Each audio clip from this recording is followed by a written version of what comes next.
اعوذ باللہ من الشیطان الرجیم بسم اللہ الرحمن الرحیم وحاجہ قومہ قال اتحاجونی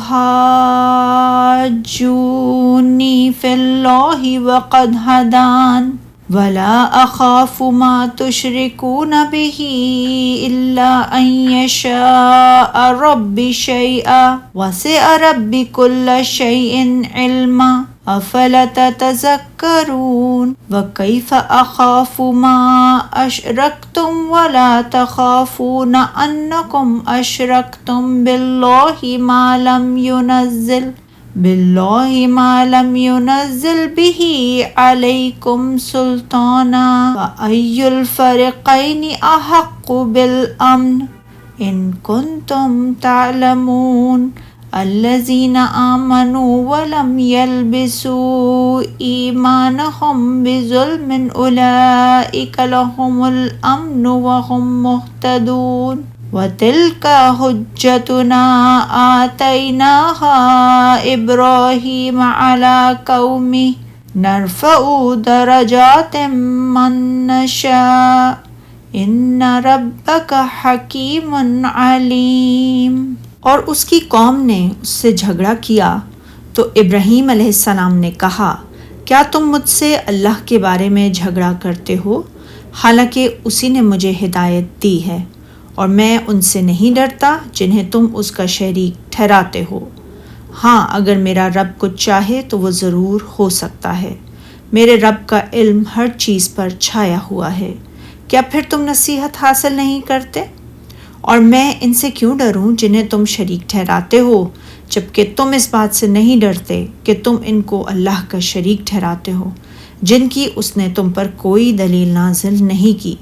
بس دونوں فریقوں میں سے کون امن کا زیادہ حقدار ہے؟ بتاؤ اگر تم جانتے ہو۔ جو لوگ ایمان لائے اور انہوں نے اپنے ایمان کو ظلم شرک کے ساتھ خلط ملط نہیں کیا، وہی لوگ ہیں جن کے لیے امن ہے اور وہی ہدایت یافتہ ہیں۔ اور یہ ہے ہماری دلیل جو ہم نے ابراہیم علیہ السلام کو اس کی قوم کے مقابلے میں دی تھی، ہم جسے چاہیں اس کے درجے بلند کرتے ہیں۔ بے شک آپ کا رب بہت حکمت والا، خوب جاننے والا ہے۔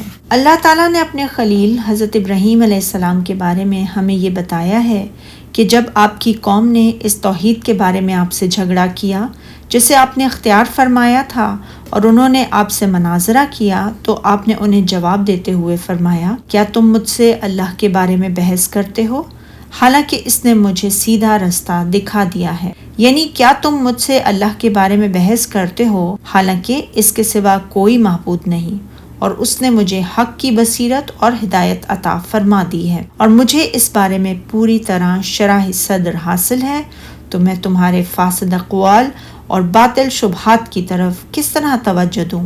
فرمان الہی ہے، اور جن چیزوں کو تم اس کا شریک بناتے ہو میں ان سے نہیں ڈرتا۔ ہاں، اگر میرا پروردگار کچھ چاہے تو وہ ضرور کر سکتا ہے۔ تمہارے اقوال کے باطل ہونے کی ایک دلیل یہ بھی ہے کہ یہ معبود جن کی تم عبادت کرتے ہو یہ کسی چیز پر اثر انداز نہیں ہو سکتے، لہٰذا میں نہ ان سے ڈرتا ہوں اور نہ ان کی کوئی پرواہ کرتا ہوں۔ اگر ان میں ہمت ہے تو میرا بال بیکا کر کے دکھائیں اور مجھے ذرہ برابر مہلت نہ دیں، بلکہ جس قدر ممکن ہو مجھے جلد از جلد نقصان پہنچا لیں۔ اللہ کا یہ فرمان، ہاں اگر میرا پروردگار کچھ چاہے، یعنی اللہ تعالیٰ کے سوا اور کوئی نفع و نقصان کا مالک نہیں۔ میرا پروردگار اپنے علم سے ہر چیز کا احاطہ کیے ہوئے ہے، یعنی اس کے علم نے کائنات کی تمام اشیاء کو اس طرح احاطہ کیا ہوا ہے کہ کوئی چیز بھی اس سے مخفی نہیں۔ کیا تم نصیحت حاصل نہیں کرتے؟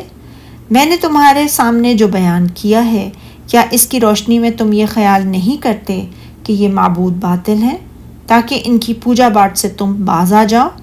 یہ دلیل اسی طرح ہے جیسے اللہ تعالیٰ نے حضرت داؤد علیہ السلام نے اپنی قوم عاد سے کہا تھا، جیسا کہ اللہ تعالیٰ نے ان کا قصہ قرآن مجید میں بیان فرمایا ہے سورہ ہود میں۔ وہ بولے، ہود، تم ہمارے پاس کوئی دلیل ظاہر نہیں لائے، اور ہم صرف تمہارے کہنے سے نہ اپنے معبودوں کو چھوڑنے والے ہیں اور نہ تم پر ایمان لانے والے ہیں۔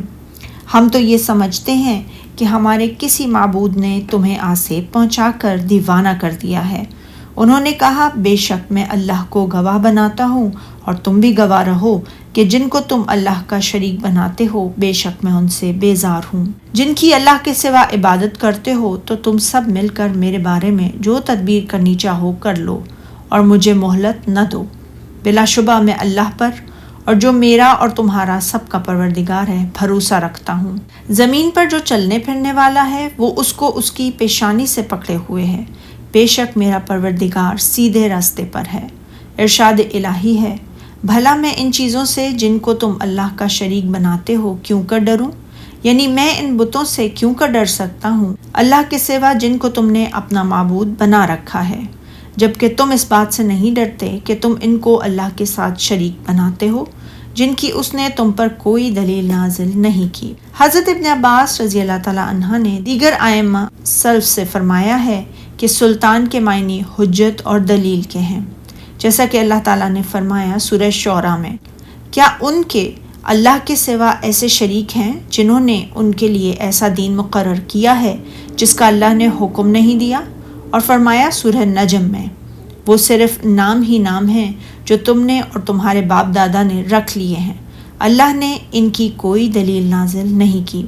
ارشاد باری تعالیٰ ہے، چنانچہ دونوں فریقوں میں سے کون سا فریق امن اور جمعیت خاطر کا زیادہ مستحق ہے؟ اگر تم سمجھ رکھتے ہو تو بتاؤ، یعنی کون سا فریق راہ راست پر ہے؟ وہ فریق جو اس ہستی کی عبادت کرتا ہے جس کے ہاتھ میں نفع و نقصان ہے، یا وہ جو کسی دلیل کے بغیر اس کی پوجا کرتا ہے جس کے اختیار میں قطعاً کوئی نفع و نقصان نہیں ہے؟ بتاؤ ان میں سے کون سا فریق اس بات کا زیادہ مستحق ہے کہ وہ روز قیامت اللہ کے عذاب سے نجات پا سکے۔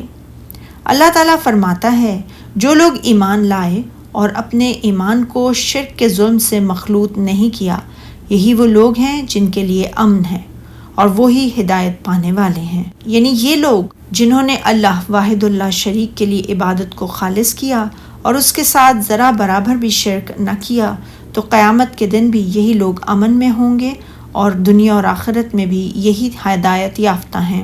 امام بخاری رحمۃ اللہ علیہ نے حضرت عبداللہ سے روایت کیا کہ یہ آیت نازل ہوئی تو صحابہ کرام نے عرض کی، ہم میں سے کسی نے اپنے نفس پر ظلم نہیں کیا، تو اس کے جواب میں یہ آیت نازل ہوئی سورہ لقمان میں، یقیناً شرک بڑا بھاری ظلم ہے۔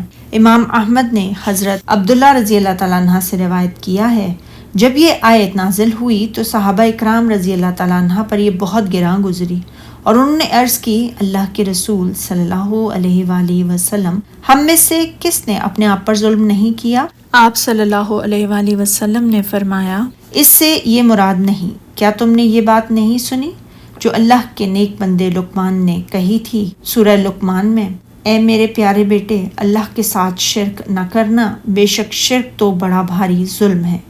ارشاد الہی ہے، اور یہ ہماری دلیل تھی جو ہم نے ابراہیم کو ان کی قوم کے مقابلے میں عطا کی تھی، یعنی ہم نے ان کی حجت کو غالب کر دیا۔ امام مجاہد فرماتے ہیں، اس حجت سے مراد آپ کا یہ فرمان ہے، اللہ تعالیٰ نے قوم کے مقابلے میں آپ ہی کو سچا قرار دیا اور امن و ہدایت سے سرفراز فرمایا۔ چنانچہ فرمایا، جو لوگ ایمان لائے اور اپنے ایمان کو شرک کے ظلم سے مخلوط نہیں کیا، یہی وہ لوگ ہیں جن کے لیے امن ہے اور وہی ہدایت پانے والے ہیں۔ پھر اس سب کچھ کے بعد فرمایا، اور یہ ہماری دلیل تھی جو ہم نے ابراہیم کو ان کی قوم کے مقابلے میں عطا کی تھی، ہم جس کے چاہتے ہیں درجے بلند کر دیتے ہیں، بے شک آپ کا پروردگار دانا اور خبردار ہے، یعنی وہ اپنے اقوال اور افعال میں حکمت والا ہے اور اس بات سے خوب واقف ہے کہ کون ہدایت کا مستحق ہے، اور دلائل و براہین قائم ہونے کے باوجود کون مستحق ضلالت ہے، جیسا کہ اس نے فرمایا سورہ یونس میں، بے شک جن لوگوں کے بارے میں آپ کے رب کا حکم عذاب قرار پا چکا ہے وہ ایمان نہیں لائیں گے جب تک کہ عذاب علیم نہ دیکھ لیں، خواہ ان کے پاس ہر طرح کی نشانی آ جائے۔ اسی لیے یہاں فرمایا، بے شک آپ کا پروردگار دانا اور خبردار ہے۔ سبحانک اللہم و بحمدک، اشہد ان لا الہ الا انت، استغفرک و اتوب الیک۔